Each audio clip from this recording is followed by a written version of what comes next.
back to Tech Talk for another interesting, hopefully interesting edition. I've finished my tube amp builds, got them out of my system for now, and I just had this piece show up, keeping you guys in suspense. Anybody ever heard of one of these? It's a Leak. It's a Leak Delta 75 receiver. And, well, you already know that this thing's an odd duck because look at the connectors on the back of it.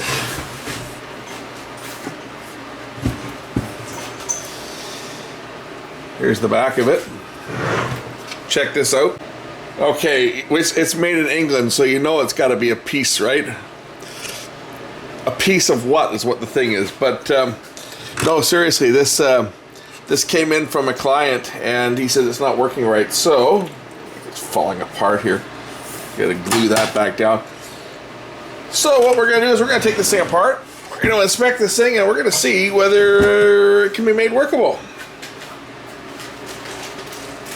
Now it uses DIN plugs, which I just happen to have some DIN adapter cables here for various things. So we're going to hook this thing up and see whether this thing actually does anything. Got a couple of DIN adapters here. And I'll hook it up to my DAT machine, I'll hook it up to my speakers. Oh, here's this thing on the bottom. As I say, the British had a different way of doing things, as you can see. Right, you got some boards in right side up, some boards in upside down. Yeah, these things are interesting to say the least. Looks like this is our IF board here.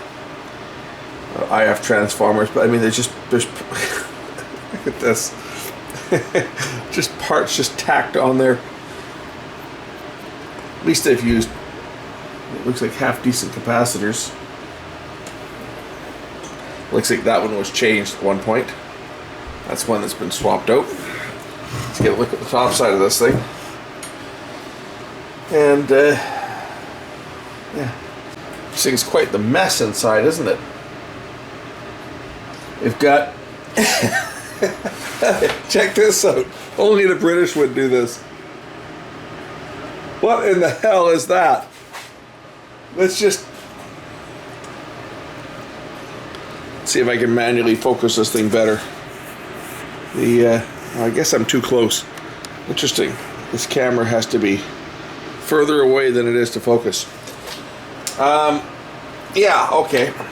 Let's just put a little grommet, and we'll cut away an O-ring or grommet and just use it to hold the circuit board in place. Yeah, okay. That's real interesting the way that they've done that. The AM bar antenna looks like it was an afterthought. We'll just stick it in there. That's a really dodgy way of doing things, isn't it?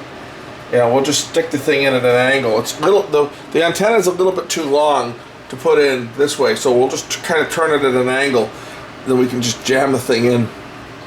Looks like our output transistors are on the back here. There's a couple switches on here too. What do they do? There's probably a voltage selector switch back here somewhere. What do we got back here? Oh, we got magnetic and ceramic input. And there's some fuses underneath here. And voltage selector. 117 volts, that's set correctly. Let's just hook this thing up and see whether we get any sound whatsoever out of it. So we got speaker terminals here, left and right. Again, DIN plugs. Europeans love their DIN plugs. Okay, let's turn this beast on if I can figure out how to work it. Okay, that looks like that could be the power there. That is power. Speakers 1, radio. Okay, let's see if the radio works.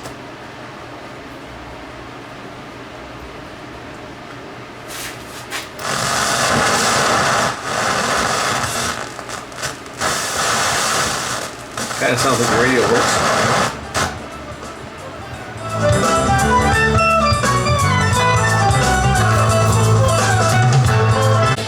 Well, it looks like it works, at least this part.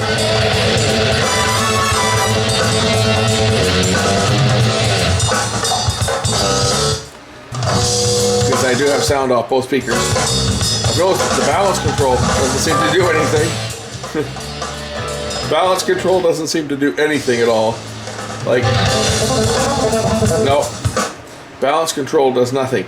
Okay, his complaint though wasn't that the radio wasn't working. His complaint was that he plugged in his CD player and he got no sound. So let's plug something into the auxiliary inputs on this fine piece of equipment. We'll just turn it off. And on the back, he didn't try the DIN plugs, but he did try the tape inputs and said that he had no volume. So let's take my DAT machine, the right and the left channel. I would say that it works. So I don't know why he had no sound.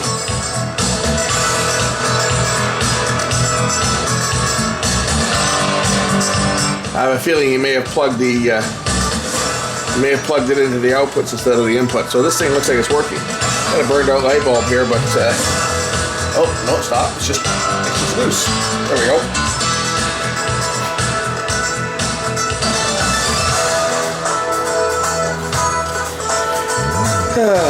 It's working.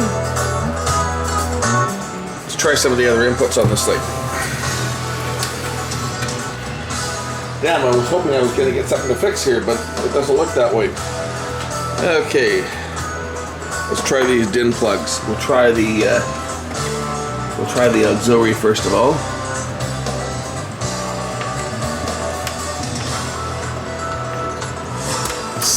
And see if they're wired correctly. So that's plugged into auxiliary.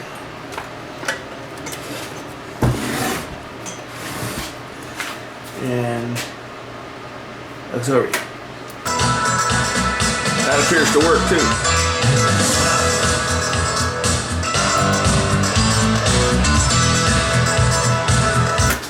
It's actually this plug. It does it on both of them. It's actually this plug here. What's happening is that DIN is such a crappy connector.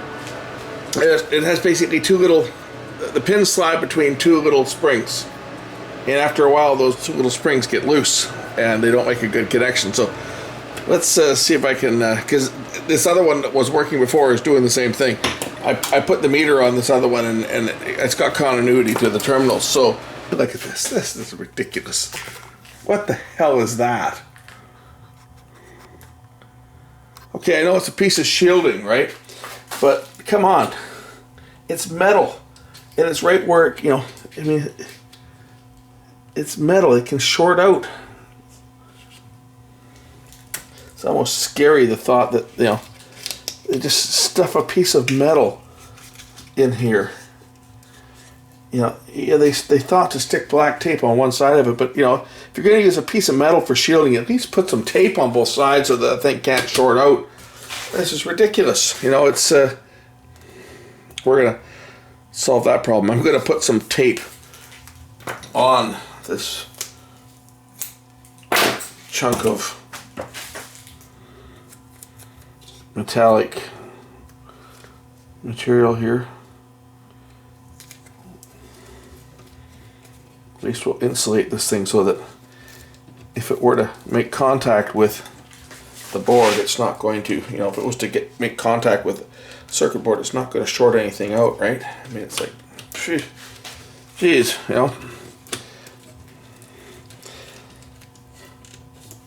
I can now see why the guys at Commercial Electronics, when they worked on this thing before for this client, they said, don't bring it back. Don't ever bring this thing back.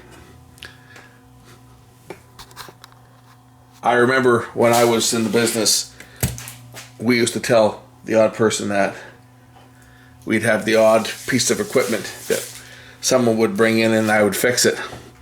And we'd tell them, okay, it's fixed. Don't come back again with it.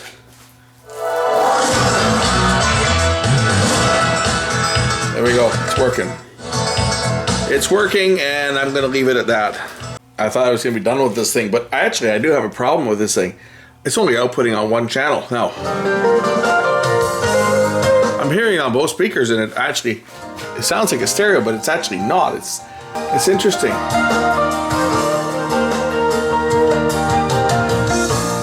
I was wondering why the balance control didn't work, and it wasn't until I plugged in headphones and I only got it on one channel. I was like, what the hell's going on here? Only one output's working. So I got my scope out, and I can scope the output transistors, and you'll see when I scope the right channel, we have audio signal, right? When I scope the left channel, we have nothing. This unit's got a problem still. So let's dig into the circuitry, figure out what's wrong with it. So there's no point in trying to test it on speakers because I'm hearing the same channel on both speakers. So I'm going to test it with my headphones and find out why.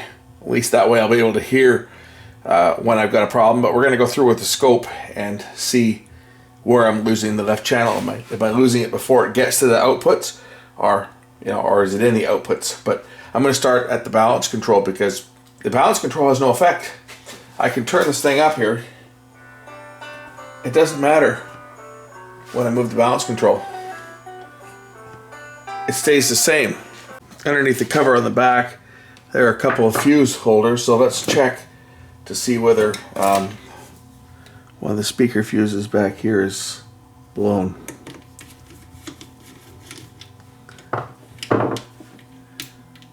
So here's the fuse that's in this holder. Oh, I think that might be a problem right there. The fuse just kind of fell apart in my hand. Well, I guarantee you that one's blown. Since the fuses are blown, I'm also concerned that maybe we may have some output problems. So let's just check the output transistors and see whether there's any shorts on these outputs. Oh yes, that's not a good sign. That transistor is shorted.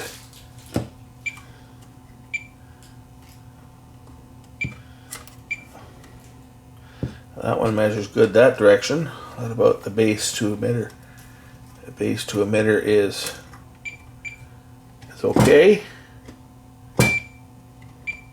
Definitely this transistor is shorted.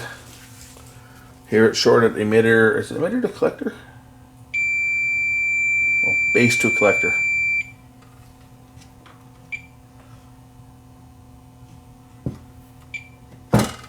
We'll disconnect the base and see whether it's the transistor that's shorted or whether it's something that's further back that's shorted on it. But we definitely have a short on this transistor here.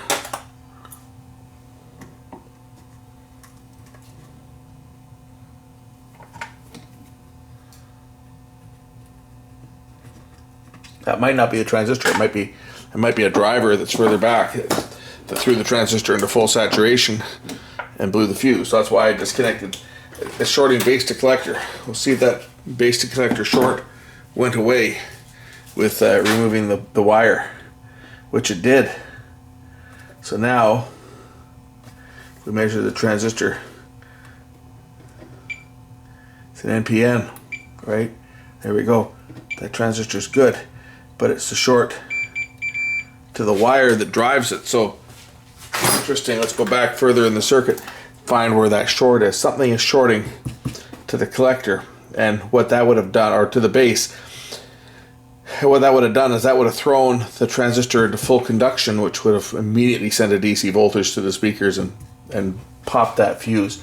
Now this is fed off of this. Let me just get the camera a little higher so you guys can see what I'm looking at here, because it's hard to see from the angle that I am with the camera. So we'll just go a little higher here so you guys can see into the top of this receiver. So here's the wire that I disconnected here, the green wire here. Okay, this green wire, when I put my meter on that green wire, as you'll see,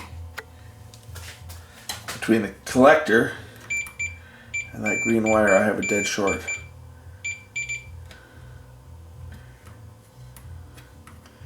but my transistor, it's an NPN, so if I go between the collector and the base, it just beeps once. 0.5 volt drop between the emitter and the base. It's good. Between the emitter and collector, we're not beeping.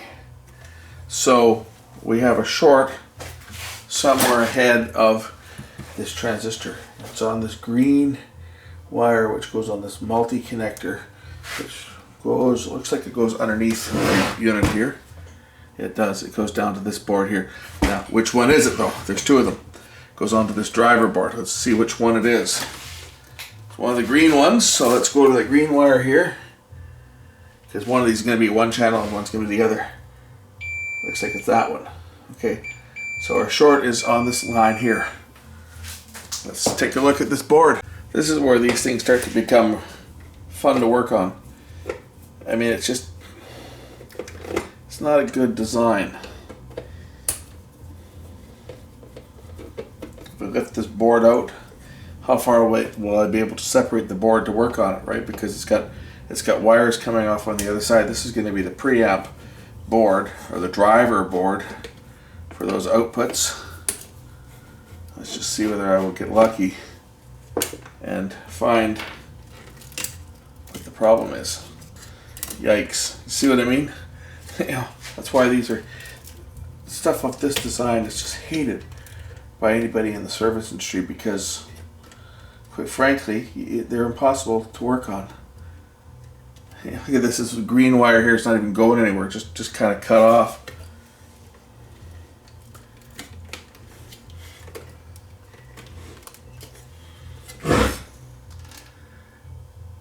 That's going down to the transistor right here. It's the driver transistor. Just check that and just see if it's shorted. I bet it is. Looks like it's right here.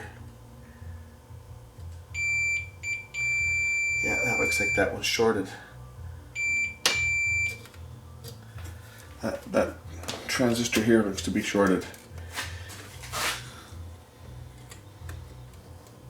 Although if you look at this, oh, this is just a joke. Look at the done down here. Only the British would do something so silly as this. This is the transistor down here. They got a resistor. They got just, you know, it's like the resistor is an afterthought. Let's just, you know, mount the resistor in where the transistor base is supposed to go, and or whatever lead this one is. I can't tell from the basing here of it, but I just soldered the lead on, and I've done the same thing on the other one down here. Look down here. Yeah, what a joke! What an absolute joke this is. Now you understand why the last guys that worked on this thing said don't ever bring it back. Yikes. Okay, let's see if I can get that transistor out of the board anyway.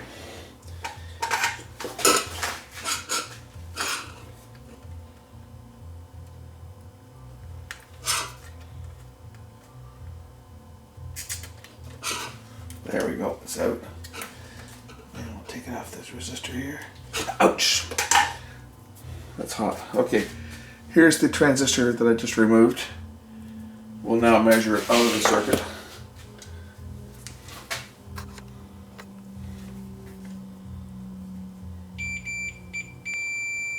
It's shot. So that transistor is foobar.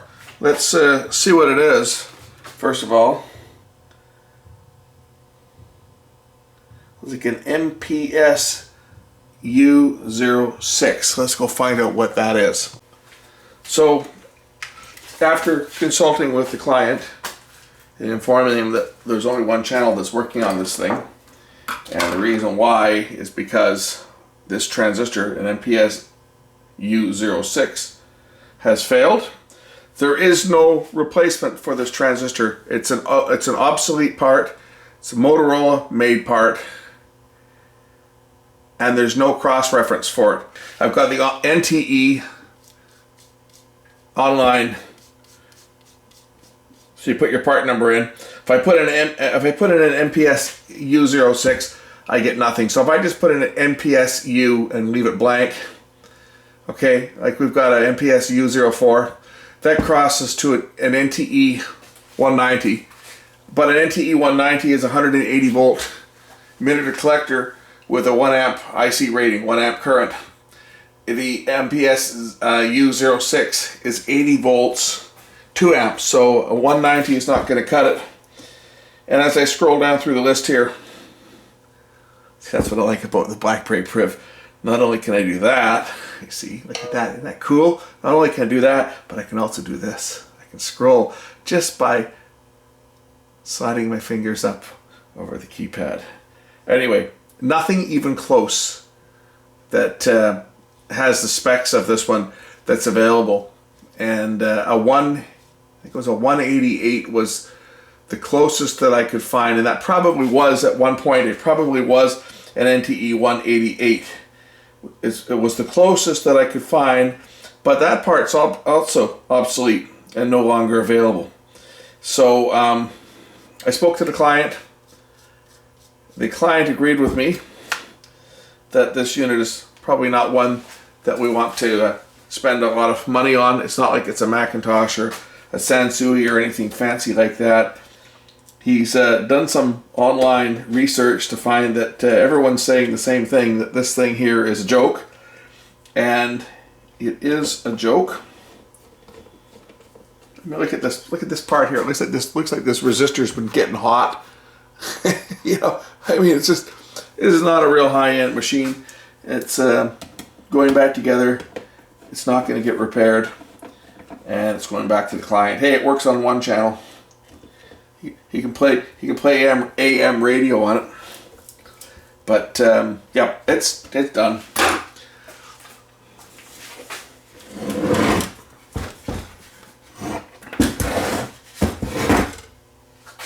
Yeah, check this out. Here's some more. I mean, come on.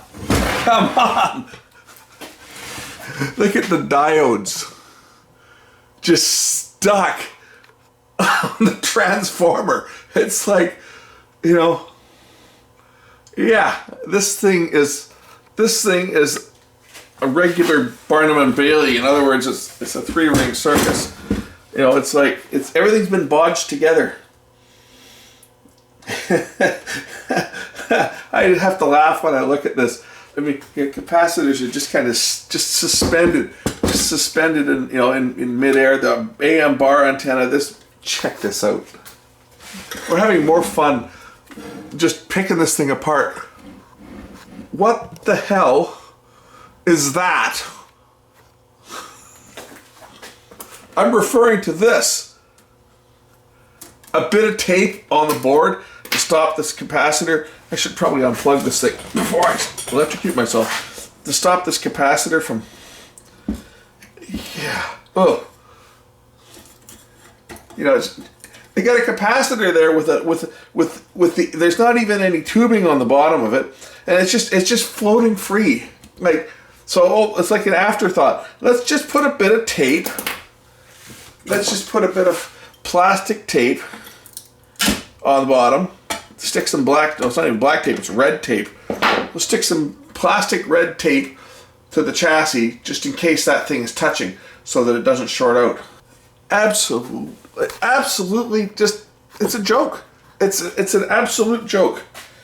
I mean, I was expecting it to be a joke when I opened the thing up because I'd heard about the units. I've never worked on one of these before. I'd heard about them not being the best designed units. But I didn't expect it to be this big a disaster inside. Thanks for watching.